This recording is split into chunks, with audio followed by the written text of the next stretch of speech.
התקיפה האווירית שפתחה את מלחמת יום כיפור. מלחמת יום כיפור התחילה בתקיפה אווירית מקבילה נגד מטרות ישראליות בצפון הארץ, בגולן ובסיני, שתוכננה זמן רב מראש על ידי הסורים, הרוסים והמצרים. עד היום לא התקיימה תקיפה אווירית כוללת על ישראל בהיקף, תחכום והפתעה כמו זו שפתחה את מלחמת יום כיפור, ולכן מעניין להבין מה התבצע על ידי הצדדים התוקפים והצד הנתקף. בצה"ל ובחיל האוויר מעריכים שבתקיפה הסורית השתתפו כ-60 עד 80 מטוסי תקיפה, ובתקיפה המצרית מעל 200 מטוסים. נתונים אלו פורסמו גם על ידי הצד השני. אמנם ידוע איזה מטרות ישראליות הותקפו, אבל עד עתה לא ידוע בחיל האוויר ובצה"ל מה היה התכנון הכולל וכיצד הוא בוצע. הסיבה לכך היא שמרבית המטוסים טסו מאוד נמוך ובשקט אלקטרוני, ורובם לא נצפו במקמים או באמצעים אחרים. הסורים והמצרים מציינים חלק מהמטרות שאותם התקיפו, אך מסיבות מובנות הם לא מפרטים את התכנון, ובהרבה מהמקרים אינם יודעים את תוצאות התקיפה בשטח. החלטתי לחקור את התכנון המלא של התקיפה האווירית שפתחה את המלחמה, כולל נתיבי טיסה, הטעיות שבוצעו כנגד חיל האוויר, והתוצאות שהושגו בשטח. המחקר התמקד גם בהבנת תגובת המערכות ההגנה של האוויריות של חיל האוויר בעת התקיפות בצפון ובסיני. המחקר מבוסס על מאות ראיונות טלפוניים עם אנשים שצפו בעין בקטעים של נתיבי הטיסה של המטוסים הסורים ברמת הגולן ובגליל ושל המטוסים המצריים בסיני. הוא כולל נתונים מתצפיות המקמים של יחידות הבקרה וסוללות ההוק של חיל האוויר, ידיעות מיחידות המודיעין והצלבת כל הנתונים לקבלת מיפוי מדויק של נתיבי החדירה אל המטרות. במידה ופרסמו נתונים מהצד הסורי והרוסי או המצרי, נבדקה ההתאמה עם הנתונים שנצפו בצד הישראלי. כדי למקד את ההסבר על התכנון והביצוע של הצד השני, נמנעתי מלציין שמות של אנשים אותם ראיינתי. תודה לכל מי שעזר במידע על מה שראה או לא ראה, וכך אפשר לי לבנות את התמונה הכוללת. פעולות לא ידועות נוספות שבוצעו על ידי חילות האוויר הסורי והמצרי במלחמה בגזרות השונות הועלו או יועלו בעתיד לאתר 10min22. פרק ראשון, התקיפה האווירית הסורית שפתחה את המלחמה. 1348 עד 1350 בשבת יום כיפור, ה-6 באוקטובר 1973, העביר נציג חיל האוויר ביחידת המודיעין בצפון ידיעה על הבור של חיל האוויר בקריה בתל אביב שיש המראות בסוריה, ללא ציון מאיזה שדה היו ההמראות. בספרו 30 שעות באוקטובר מתאר דוקטור שמואל גורדון שחקר את מה שידוע בחיל האוויר, שב-1350 הנתון על ההמראות בסוריה מועבר באינטרקום מהבור לבני פלד, מפקד חיל האוויר שהיה אותה שעה בקבוצת פקודות, וכל המערכת מופתעת. יש לציין שמבדיקת הנתיבים הסורים שהותרו במחקרי, נראה שהמראות שדווחו על ידי המודיעין לבור של חיל האוויר מתייחסות להמראות מאוחרות שכנראה הסורים לא ניסו להסתירם. ההמראות העיקריות לתקיפות העמוקות בתוך ישראל שהמריאו מוקדם יותר, מבלי שנתגלו על ידי המודיעין, והיו באותו זמן כבר קרובות מאוד לגבול בין ישראל ללבנון. מסיני אין כל התראה על המראות שמבוצעות לפני כן במצרים. ביחידות הבקרה של חיל האוויר בדרום ישראל, במערב סיני ובשרם, מתכוננים לצילום לאורך התעלה שמתוכנן ל-14:00. 4 צוללות ההוק שפרוסות בסיני לא נמצאות בכוננות גבוהה, ואין קצין במרכז הבקרה. סוללת ההוק שהייתה פרוסה ליד יחידת הבקרה של מערב סיני, ב6 השנים מלאחר מלחמת ששת הימים ב-1967, הורדה כבר בראש השנה למחסן ברפידים, במסגרת שיקולי החיסכון של חיל האוויר. ולכן אין כיסוי מקם בגובה נמוך מאוד או הגנת טילים נגד מטוסים באזור רפידים ולכיוון טסה והתעלה. ב-1349 המריאה רביעיית מטוסי יירוט נשר מטייסת 144 משדה עציון ליד אילת, ונמצאת מעל צפון סיני בדרכה לפטרול שתוכנן לשעה 14:00, כ-35 קילומטר מזרחית לתעלת סואץ, בין טסה לאום חשיבה. אלו מטוסי היירוט היחידים של חיל האוויר שנמצאים באוויר במרחב האווירי של מדינת ישראל מהחרמון לשארם א-שייח. על הקרקע בשדה התעופה ברפידים, ברגפגפה, נמצאים בכוננות שני קורנסים, פנטומים, מטייסת 119, ושני נשרים מטייסת 101. בשארם א-שייח, בשדה אופיר, נמצאים בכוננות שני פנטומים מטייסת 107. בצפון, יחידת הבקרה של חיל האוויר במירון נמצאת בכוננות לקראת יום קרב שצפוי עם הסורים בגולן. בשדה רמת דוד, רביעיית מיראז'י מטייסת 117 עדיין על הקרקע. היא מתוכננת להיות בפטרול מצפון לכנרת בשעה 14:00. סוללת טילי ההוק היחידה שבכוננות פרוסה ליד צפת. היא נמצאת בכוננות גבוהה משעה 10:30 בבוקר. במקמי הסוללה לא נצפה כל מטוס מהבוקר, מכיוון שבסוריה וישראל אין טיסות. 13:50, בעת שמגיע דיווח המודיעין על ההמראות לבני פלד, נצפה במקם הגילוי של סוללת ההוק זוג מטוסים סורים, כ-60 קילומטר מהסוללה שטס דרומה לאורך הכביש דמשק לכיוון דרה. הסוללה מדווחת ליאבה הצפונית, ומכיוון שאלו המטוסים הראשונים שנצפו מהבוקר, נועלים עליהם. זהו נתיב טיסות ידוע, הם גבוהים ולא מהווים איום. המפקד התורן שיושב במרכז הבקרה של הסוללה, מחליט להפנות את שני מקמי הנעילה ולבדוק ידנית בתוך ערוץ נחל מצפון בתוך לבנון. הערוץ עובר מערבית לגבול, וכדאי לדעתו לברר אם במקרה מתגנב לו משם מטוס כלשהו. מדוע דווקא שם? הוא זוכר שבמאי-יוני באותה שנה, כשישב במרכז הבקרה של הסוללה, גילה שם מטוס מהיר שטס דרומה לאורך הגבול. הוא נעל עליו, המטוס הבלתי מזוהה הגיע כמעט עד גבול ישראל, צפונית למלכיה, אבל ברגע האחרון הסתובב ופנה חזרה צפונה. אבל בבקרה ובחיל האוויר לא האמינו לדיווח שלו, שהוא נעול שם על מטוס, והמודיעין לא ידע על קיומו. לכן היה לו ברור שאם הסורים ירצו לחדור לכיוון יחידת הבקרה, הם ייכנסו מלבנון ואף אחד לא ידע. 13:51. להפתעתו, שני מקמי הנעילה נועלים מיד על מטרה או מטרות נמוכות בתוך לבנון, במרחק של 32 עד 35 קילומטר ממנו, הטסות מהר דרומה. המטרות כה נמוכות בתוך ערוץ הנחל, כך שאינן נראות במקמי הגילוי של הסוללת ההוק. וכמובן, כמו בעבר, אף אחד אחר בחיל אוויר לא מודע לקיומם. הוא מחכה כמה שניות להתייצבות הנתונים מהמחשבים האנלוגיים של מקמי הנעילה. באותו הזמן מקבל הקמנ"ק, קצין מערכות הנשק ביחידת הבקרה, שהוא המפקד בפועל של פעילות חיל האוויר בצפון, דיווח ממקורותיו על מטרות רבות ממזרח בסוריה שנעות בכיוון רמת הגולן.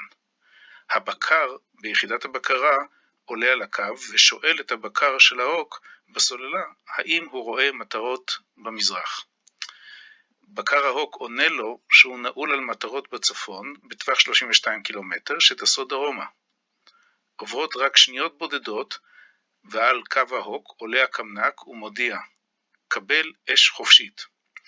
יש להבין את המושג אש חופשית. סוללת טילי ההוק רשאית לירות על כל מטוס שהיא רואה ויכולה להעסיק. אישור אש חופשית או כל אישור לירי על מטרה מסוימת לא ניתן לסוללה מאז שעלתה מסיני לצפון הארץ, אחרי מלחמת ההתשה. תמיד היו מטוסים של חיל האוויר בשמי הארץ שהופנו לירות בעדיפות. כעת השמיים נקיים ממטוסים של חיל האוויר, כולם על הקרקע, ולקמנ"ק יש רק סוללת הוק אחת שיכולה לפעול, ולכן אין לו ברירה. עד שימריאו המיראז'ים מרמת דוד, הוא נותן לסוללה אש חופשית. 13:52. המפקד במרכז הבקרה של ההוק מקבל את האישור המפתיע לאש חופשית, ומחליט שהזדמנות כה נדירה להפיל אסור להחמיץ. הוא מרים את מפסק שמפסיל סירנה עולה ויורדת, כדי להתריע לצוותים שבחוץ מפני תקיפה אווירית ולהתכונן לשיגור טילים. בשקט המוחלט ששורר בצפת לרגל יום כיפור, הסירנה החזקה מפתיעה את המתפללים בבתי הכנסת. הייתה זו הסירנה הראשונה שמודיעה על תקיפה בתחילת מלחמת יום כיפור. למרות שמחשבי היירוט מאפשרים לסוללה לשגר מיד, הוא מחליט להמתין שהמטוס או שני המטוסים שעליהם המכ"מים נעולים יתקרבו, וזאת כדי להבטיח שהפגיעה תתבצע בטווח של כ-18 עד 20 קילומטר, דבר שמעלה את סיכויי הפגיעה. 13:52 עד 53. הוא משחרר נצרה לפלגה על A ומורה לעוזר הבקר בשידה לשגר טיל אחד. לאחר מכן משחרר נצרה לפלגה B ומורה לעוזר הבקר בשידה לשגר טיל אחד. מחכים שניות אחדות, נשמע פיצוץ אדיר וטיל הוק משוגר מפלגה B. פלגה A מדווחת שהטיל נשאר על כאן השיגור. הפלגה מקבלת הוראה לשגר טיל נוסף מאותו כאן שיגור, הטיל השני יוצא בפיצוץ חזק. הפיצוצים של השיגורים נשמעים היטב בצפת ובכל האזור. כעת כולם במרכז הבקרה של הסוללה מחכים בשקט לתוצאות. הבקר ביחידת הבקרה עולה שוב על הקו ושואל, מה קורה? התשובה, המתן. כעבור זמן קצר מודיע עוזר הבקר בשידה B 5 שניות לפגיעה. אחריו מודיע עוזר הבקר בשידה A 5 שניות לפגיעה.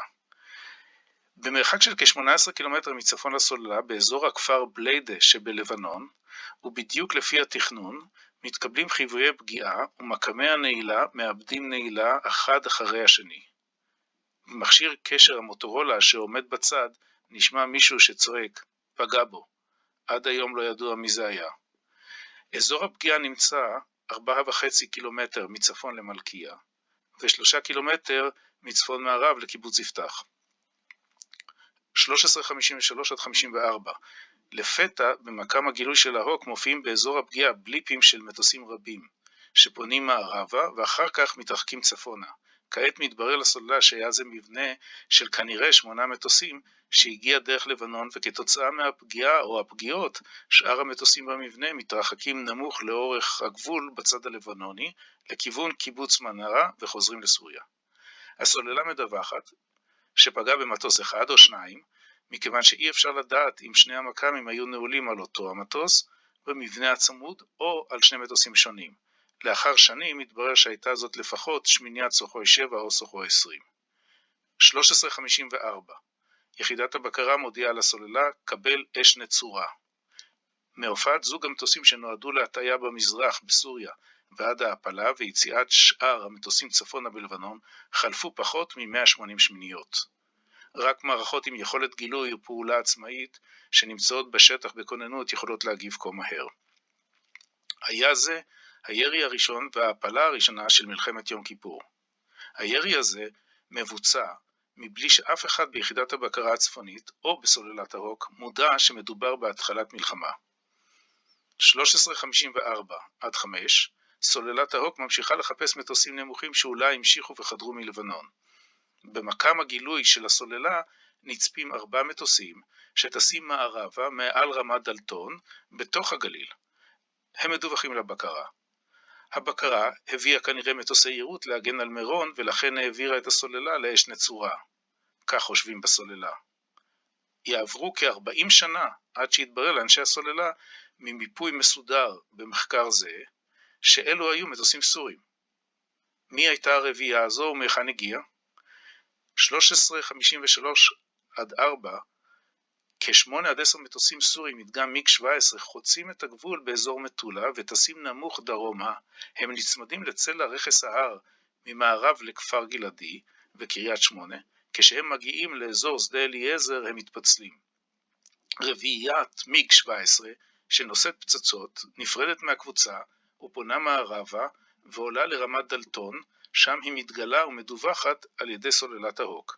היא חולפת נמוך מאוד מעל מנחת דלתון בטיסה עצבנית לפי דברי מפקד טייסת 200, כל זאת להפתעתם של אנשי טייסת המל"טים שרגע לפני כן שמעו 2 פיצוצים חזקים וצפו בטילי ההוק ששוגרו צפונה. 13:55 עד 56. רביעיית המיג 17 מטפסת לגובה, עושה פנייה ותוקפת את יחידת הבקרה בהר מירון ממערב למזרח. מדלתון נראות הפצצות מחטיאות ונופלות על השיפולים המזרחיים של ההר. הדי הפיצוצים נשמעים היטב בתוך מבנה יחידת הבקרה הצפונית. אך לא נגרם כל נזק. מדוע החטיאו? המטוסים יורדים נמוך לערוצים שמדרום לצפת וטסים מזרחה. הם חוצים את הירדן מצפון לכנרת באזור גשר אריק.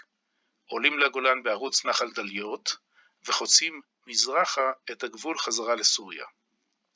נחזור לשאר המטוסים בקבוצת המיג 17, מטוסים אלו ליוו את 4 המפציצים עד נקודת ההתפצלות. כשארבע המפציצים עלו מערבה לכיוון הר מירון, פנו 4 עד 6 המלווים מזרחה, חלפו באזור בריכת השחייה של איילת השחר, להפתעת הקיבוצניקים שבילו את יום כיפור בבריכה. עשו סיבוב וטסו חזרה צפונה מעל עמק החולה לכיוון קריית שמונה וכפר גלעדי. בדרכם ירו בתותחי המטוסים על מטרות מזדמנות, כולל רכבים ומבנה המסגריה של כפר גלעדי. בהמשך הם נצפו יוצאים לכיוון צפון מזרח וטסים בלבנון לרגלי השיפולים הצפוניים של רכס החרמון חזרה לסוריה. יחידת הבקרה הצפונית מזניקה את רביעיית המיראז'ים של טייסת 117 מרמת דוד, שהייתה אמורה לצאת לפטרול בשעה 14:00. בסביבות 13:54 בעת ההזנקה מרמת דוד, העבירה הבקרה את סוללת ההוק למצב של אש נצורה. אף אחד לא יודע על החדירה ממטולה וכפר גלעדי, שאמורה לתקוף בגל השני את יחידת הבקרה במירון. ולכן הרביעייה הסורית לא מופלת על ידי סוללת ההוק. ב-13:54 חוצים את הגבול מסוריה לתוך רמת הגולן עשרות מטוסי תקיפה סורים. 13:55 הוא הזמן שהם אמורים להיות מעל המטרות. הם מפציצים ללא הפרעה את כל האתרים שנקבעו להם בגולן ופונים חזרה לסוריה. אין אף מטוס של חיל האוויר בגליל ובגולן שיפריע להם. מוסטפא טלס, שר ההגנה הסורי, מתאר בזיכרונותיו שתורגמו על ידי פסח מלובני בספרו מצפון תיפתח הרעה, שבמהלומה האווירית הפותחת השתתפו 80 מטוסי תקיפה ו40 מטוסי יירוט מסוג מיג 21 שפטרלו. טלס מדגיש שרק 4 מטוסים הופלו בתקיפה על ידי הנ"מ וההוק. במחקר נמצא שמעט תותחי הנ"מ שהיו פרוסים בתל פארס, תל אביטל והר מירון לא ירו כלל, ומטוסי המיראז' שהוזנקו הפילו מיג 21 יחיד, וזאת לאחר התקיפה הרחק בלבנון. סוללת ההוק הייתה היחידה שירתה על מטוסי התקיפה.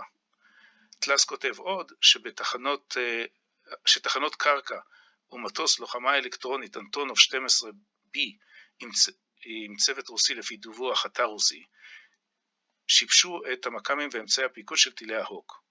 אם הייתה חסימה, היא לא השפיעה על הפעלת טילי ההוק, אך ייתכן שהקטינה את רגישות אחד ממקמי הגילוי לגבי מטרות בגובה נמוך מאוד. 13:54 המטוסים המצרים נמצאים בדרכם לכיוון התעלה ועדיין לא התגלו. ליחידות חיל האוויר בסיני לא מועברת כל ידיעה מהבור של חיל האוויר שבצפון התחילה תקיפה סורית. מרכזי הבקרה של סוללות ההוק בתעלה ובשארם נמצאים ברגיעה ולא מאוישים בקצין. מטוסי היירוט ברפידים ובאופיר נמצאים עדיין על הקרקע בדירים. בהמשך אסביר מדוע החטיאו הטייסים הסורים את מטרתם בהר מירון, אתאר את התוכנית והביצוע של חיל האוויר הסורי בתקיפות ברמת הגולן, את אופן הנחתת כוחות הקומנדו הסורי מהליקופטרים בחרמון, ונגד מי מופנית רביעיית המיראז'ים שממריאה מרמת דוד.